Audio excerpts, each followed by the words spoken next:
नमस्कार आप सभी को बहुत स्वागत है आपका हमारे यूट्यूब चैनल पर। कुछ टाइम पहले या मैं कहूँगी 1 से डेढ़ महीना पहले मेरे पास मेल पर एक बड़ा अच्छा क्वेश्चन आया था और उनका फ़ोन भी मेरे पास आया था। नाम तो मैं नहीं लेना चाहूँगी और उन्होंने मुझसे जो पूछा था प्रश्न इतना अच्छा लगा मुझे उनका प्रश्न कि मैंने सोचा इसके ऊपर तो मैं वीडियो ज़रूर बनाऊँगी। प्रश्न क्या था उनका कि क्या ज्योतिष हमारे जीवन से जुड़ी हुई है या नहीं? एक तो उनका ये प्रश्न था। दूसरा उन्होंने मुझसे पूछा कि ज्योतिष के बारे में जो इतना अंधविश्वास फैला हुआ है, जो इतने उपाय प्रचलित हैं, वो कहाँ तक कारगर है? इस तरह से उनके 3-4 क्वेश्चन्स थे और हालाँकि इसके ऊपर पहले वीडियोज़ बन चुकी हैं, लेकिन मैंने सोचा कुछ अलग तरीके से आज समझाया जाए। अब देखो होता क्या है, हमारे जीवन में जो भी कुछ हो रहा है, इवन हमारे मुँह से जो शब्द निकल रहे हैं ना, वो भी हमारे ज्योतिष के अकॉर्डिंग ही निकलते हैं। कभी आपने अपने चार्ट को या किसी और के भी चार्ट को या ज्योतिष के खाली 12 खानों को आराम से बैठकर बिना उच्च नीच वक्री शनि ग्रह का प्रभाव राहु केतु को छोड़कर कभी समझा है? अगर नहीं समझा है तो अभी वीडियो पॉज करके सबसे पहले उसको देखो, समझो। 1 घंटा लेके बैठो उस पत्रिका को और फिर देखो वो पत्रिका आपसे क्या बोलती है। वो रोजमर्रा के जीवन में जो बातें होती है ना, वो भी वो आपसे बोलेगी। प्री डिसाइडेड है। कैसे डिसाइडेड है उसके कुछ एग्जांपल्स मैं आज आपको एक बार ड्रॉ करके और आपको समझाऊंगी। चलो मैं सबसे पहले समझाना शुरू करती हूँ। आप लोगों को समझ में भी आ जाएगा कि ज्योतिष कैसे हमारे जीवन से जुड़ी हुई है, रोजमर्रा के जीवन से भी जुड़ी हुई है और वैसे भी आप इसको समझ सकते हो। तो पेन के माध्यम से समझाती हूँ। बाकी आप निकालना, जितना आप सूत्र निकालोगे आप खुद से निकाल सकते हो। ऐसा नहीं है कि मैंने बनाया है, मैंने कुछ नहीं बनाया। अक्सर देखो क्या कहा जाता है कि हर पिता अपने बच्चों के करियर के लिए, अपने बच्चों के भविष्य के लिए पैसे जोड़ता है। ये हम सब जानते हैं, है ना? ये तो हम सब जानते हैं, ये तो हम करते भी हैं ऐसा। वो भी हमारे पत्रिका में डिसाइडेड है पहले से ही कि हर माँ-बाप ऐसा करेगा। कैसे डिसाइडेड है आप सोचोगे ये क्यों कहा आपने? ये है जातक का चार्ट, ये है इनके पिता, जिसको हम 9th हाउस से देखते हैं। ये है 10th हाउस, जो कि जातक के लिए उसका करियर है और पिता के लिए उनका धन है। पिता क्या कर रहे हैं इस धन को? संजो के रख रहे हैं। किसके लिए? अपने बच्चे के करियर के लिए, है ना? और वो धन खर्च कब होता है? हम जानते हैं सबसे ज़्यादा जो पैसा खर्च होता है वो कहाँ पे होता है? किसी की भी हायर एजुकेशन में। स्कूलिंग में बहुत ज़्यादा पैसा नहीं खर्च होता, उससे ज़्यादा होता है हायर एजुकेशन में खर्चा, क्योंकि उससे फिर हमारा करियर बनना स्टार्ट हो जाता है। अब इस धन भाव से, जो कि पिता का धन भाव है, उससे 8th हाउस कहाँ है? जो आपके बच्चे की हायर एजुकेशन का हाउस है। कनेक्ट कीजिए इस डॉट को ना, ये सारी पत्रिका में रोजमर्रा का जीवन आपको दिखाई देगा। 10th हाउस से 8th हाउस क्या है? आपके बच्चे की हायर एजुकेशन, यानी अगर सडन आपका जुड़ा हुआ धन जा रहा है तो कहाँ जा रहा है? अपने बच्चे की हायर एजुकेशन बनाने के लिए, अपने बच्चे का करियर बनाने के लिए, वहां आपका वो पैसा खर्च हो रहा है। अब आप सोच सकते हैं कितनी छोटी सी बात थी, लेकिन कितनी अच्छी बात है ये, है ना? अभी दूसरा एग्जाम्पल हम इसका समझ लेते हैं। अक्सर शिकायत होती है या ऐसा होता भी है जनरली फैमिलीज में, जो थोड़े बहुत मतभेद हो जाते हैं विवाह के बाद। तो एक छोटा सा एग्जाम्पल मैं इसका दूंगी। ये जातक है, ये जातक की माता जी हैं, ये जातक की पत्नी है। जातक की संतान आती है तो माता जी क्या कहती हैं? घर में या तो लक्ष्मी आई है या मेरा पोता आया है ना?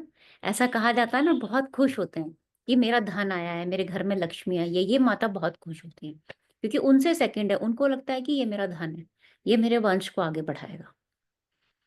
ये पत्नी है, पुत्र तो या पुत्री तो इनका भी हुआ होगा क्योंकि ये जातक है और ये पत्नी है, तो दोनों के ही संतान होंगे। इनकी संतान कहाँ है? ये इनका चार्ट से अगर मैं देखूं, है ना, 7th हाउस से 5th हाउस ये हो जाएगा। और ये जो 5th हाउस है, ये इनकी माता के लिए, जिनका जातक का ये चार्ट है, वहां से क्या है? 8th। 8th मतलब जब ये बच्चा होगा तो उसको सँभालने में सबसे ज़्यादा हेल्प किसकी मिलती है? चाहे अपनी माता की मिले, चाहे सासू माँ की मिले, माता तो माता है। अब आप ये कहेंगे कि माता को आपने यहाँ से क्यों देखा? 10th हाउस से पत्नी की जो सासू होंगी उनको वहाँ से देखो, वो सब छोड़ दो आप अभी। हम 4th हाउस, हम घर की बात कर रहे हैं, हम एक माँ की बात कर रहे हैं। चाहे वो सासू माँ हो, चाहे आपकी ताई जी हो या कोई भी हो। वो क्या कहेंगी? 8th हाउस मतलब इस बच्चे के जन्म के बाद सडन उनकी लाइफ में ट्रांसफॉर्मेशन आएगा। क्यों आएगा? वो उनको सँभालेंगी, उनके घुटनों में दर्द भी हो सकता है ना? तो ये कहावतें निकली है ना कि तुम्हारे आने के बाद, संतान होने के बाद मेरी हेल्थ में इश्यूज़ आए, वो कहाँ से आए? वो पत्रिका ब डिज़ाइन उस तरीके से की गई है। पर हम क्या करते हैं? हमने कभी उस पत्रिका को उस तरीके से समझा ही नहीं है। ऐसे बहुत सारे ढेरों एग्ज़ाम्पल्स होंगे आपके पास जो आपको बताएँगे कि किस तरह से ज्योतिष हमारे निजी जीवन से, हमारे रोज़मर्रा के जीवन से जुड़ा हुआ है। एक और मैं एग्ज़ाम्पल आपको देती हूँ। ऐसे आप बहुत सारे एग्ज़ाम्पल बनाइएगा। जो आप बातें भी बोलते हो ना रोज़, वो भी आपके ज्योतिष से निकल के आएगी। क्यों मैं ऐसा कुछ कहती हूँ आपसे? क्योंकि मैं जब भी कंसल्टेशन देती हूँ या पत्रिका देखती हूँ ना, तो मैं बहुत देर तक उसको बैठ के समझती रहती हूँ। ये क्या है? ये 5th हाउस है। ये क्या है? 6th house. 6th हाउस क्या बताता है? रोग। आयुर्वेद में क्या कहा जाता है? कि अगर आपका पेट सही है, तो यानी सारे रोग आपके दूर हो गए। क्यों पेट को ही लिया गया? 6th हाउस से 12th को देखोगे तो ये तो निरोगी काया बताएगा ना। रोग की हानि क्या है? 5th house. 5th हाउस क्या है? हमारा पेट। तो अब आप समझ सकते हो, मुझे तो कुछ भी एक्सप्लेन करने की ज़रूरत नहीं है। जो एक कहावत भी निकली वो कहाँ से निकली? निरोगी काया, वो 5th हाउस से निकली। और 5th हाउस खराब कब होता है? ये 2nd हाउस। यानी जो ये खाना है, खाने का जो सुख है, वो कौन-सा है? मेरा 5th हाउस। अब आप समझ रहे हो किस तरह से आपका जो ये पत्रिका है, ये किस तरह से कनेक्ट होता जा रहा है। बहुत अच्छे से आपको इसमें कनेक्शन मिलेगा। आप 9th हाउस से कनेक्शन देखो, 9th से जाओ, 9th से 4th देखो, पिता की प्रॉपर्टी आप उससे समझ सकते हो, संतान को मिलेगी या नहीं मिलेगी। अब एक छोटा-सा एग्ज़ाम्पल और मैं यहाँ पे देना चाहूँगी। ऐसे कितने ही सारे एग्ज़ाम्पल आप ले सकते हो। जब भी 2-3 भाई-बहन होते हैं ना और बड़े वाले का करियर एकदम अच्छा से नौकरी-वोकरी लग जाती है, तो घर में क्या बोला जाता है? अब छोटे की टेंशन आ जाती है। यानी छोटे की लाइफ में ट्रांसफॉर्मेशन कब आता है? जब उससे जो बड़ा वाला होता है, उससे जो ऊपर होगा, उसका जब जिस दिन नौकरी लग जाएगी या उसकी शादी हो जाएगी, फिर उसकी टेंशन हो जाती है। क्यों हो जाती है? ये छोटे भाई-बहन, ये आपका करियर, ये जो भी जातक होगा, उसका करियर क्या होगा? उसका कर्म तो ये हो जाएगा। अब इसकी जॉब लगी, तो इनके भाई-बहनों के लिए क्या हो गया ये 8th। तो ये लाइफ किसकी ट्रांसफ़ॉर्म हुई? इनके भाई-बहनों की लाइफ ट्रांसफ़ॉर्म होगी। क्यों होगी ट्रांसफ़ॉर्म? चिंता किसकी आ जाएगी? माता-पिता को किसकी चिंता होगी? संतान की। माता हमेशा क्या कहती रहती हैं? ये छोटा है, ये तो हमेशा घर के बाहर ही रहता है दोस्तों के साथ। कब इसकी लाइफ सुधरेगी? बोझ किसके ऊपर आता है? छोटे वाले के ऊपर। तो अब आप समझ सकते हो, है ना? ये कितना मतलब मैं कई बार सोचती हूँ कि कितना ज़्यादा रिलेट करता है। आपका एक-एक शब्द आज से देखो, जो भी आप बोलोगे वो आपके ज्योतिष से निकल के आया है। और हम क्या करते हैं, रेमेडीज़ भी आपको यहीं से मिलेंगी। कैसे मिलेंगी? अगर आपके चार्ट में बुध से मंगल कनेक्टेड है, मैं कहती हूँ आप एजुकेशन देख रहे हो, बुध और मंगल यहाँ बैठे हैं। आप देखोगे कि उस बच्चे को खेलना-कूदना और फिर पढ़ना पसंद होगा। हम क्या कहते हैं, खेलता ही रहता है सारा दिन, पढ़ने में तो उसका ध्यान ही नहीं है। लेकिन हमें ऐसा नहीं कहना चाहिए। रेमेडी क्या है? ये मंगल की जो रेमेडी है ना, ये हमें करनी पड़ेगी। यानी आपके साथ जो ग्रह बैठे होते हैं या आपसे जो ट्राइन में कनेक्टेड ग्रह रहते हैं, वो आपकी फैमिली होती है। जैसे हमारा परिवार है ना, तो परिवार में जितने सपोर्टिव हमारे लोग होंगे, है ना? कुछ अच्छे होते हैं, कुछ बुरे होते हैं। जो परिवार है वो हमें एक एक हमारे सपोर्ट में होते हैं वो लोग, है ना? तो यही हमारी पत्रिका बताती है और रेमेडी भी यहीं से निकलती है, नदी में बहाने से, है ना? या पेड़ के नीचे कुछ गाड़ने से आपकी पढ़ाई अच्छी नहीं होगी। पढ़ाई अच्छी कैसे होगी? जब आप इन साथ बैठे प्लैनेट्स को यूज़ करोगे।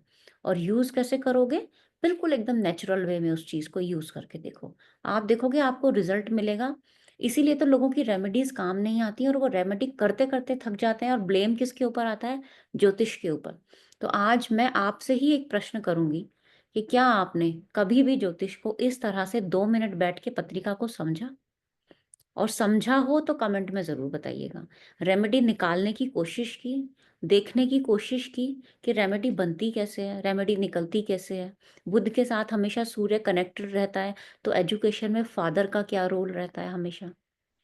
कभी समझा? नहीं समझा तो थोड़ा-सा बैठो, थोड़ा-सा दिमाग लगाओ, थोड़ा-सा उसको समझो, रेमेडी अपने आप मिलेगी और ये अंधविश्वास नहीं है, ये तो विधि का विधान है।